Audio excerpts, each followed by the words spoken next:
অমিত শাহর বাপের ক্ষমতা থাকলে অমিত শাহ বেলডাঙায় আসুক, একথা আমি বলছি না, একথা বলছে এই জিহাদি কুকুর, এই জিহাদি কবি। দেখুন আপনারা ভিডিও।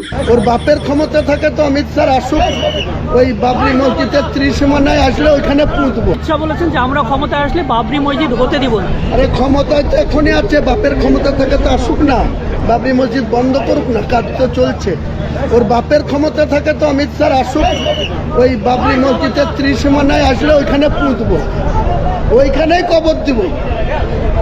হিন্দু ভোটের মন পেতে কি এমন মন্তব্য করেছে? তাছাড়া আবার কি, মুসলমানদের বিরুদ্ধে কথা বলা তো ওদের চিরচরিত অভ্যাস। রাম মন্দির করেছে, শুধু হিন্দুদের একাট্টা করে মুসলমানদের বিরোধিতা করে অযোধ্যায় বাবরি মসজিদ ভেঙে রাম মন্দির করেছে। এখন যখন আমি বাবরি মসজিদ করছি, এত ক্ষমতাটা মমতা ব্যানার্জিরও তো উচিত ছিল তখন আমাকে ক্ষমতা প্রয়োগ করে অ্যারেস্ট করে আমার ভিত্তি স্থাপন বন্ধ করতে পারতো। এখনো তো কাজ চলছে, তো আটকাক না, দেখি কত ক্ষমতা, ভোটের পরে কেন, এখনই আটকাক, আসুক, কতক্ষণ আসবে।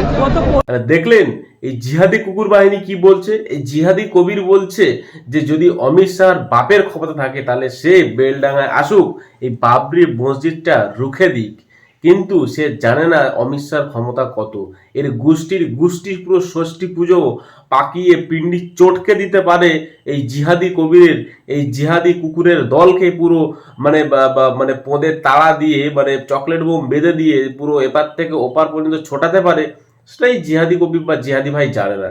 এই জিহাদি ভাইকে অবশ্যই জানা দরকার, এবং জিহাদি উল্লু বাহিনী, এই লুঙ্গি বাহিনীকে অবশ্যই জানা দরকার যে আমাদের ভারতবর্ষের স্বরাষ্ট্রমন্ত্রী তার কতটা ক্ষমতা আছে। ঠিক আছে, তো কাজেই আমি এটা বারবার করে বলতে চাইবো, জিহাদি কুকুর, তুমি কুকুর নিয়ে দলে ভিড়ে যাও, ঘেউ ঘেউ করো, কোনো অসুবিধা নেই, কিন্তু বাঘের পিছনে, সিংহর পিছনে লাগতে যেও না, পদে পুরো আচলা চলে যাবে। ঠিক আছে, যখন আচলা চলে যাবে তখন ভাই কিন্তু কেউ তোমাকে সামলাতে পারবে না।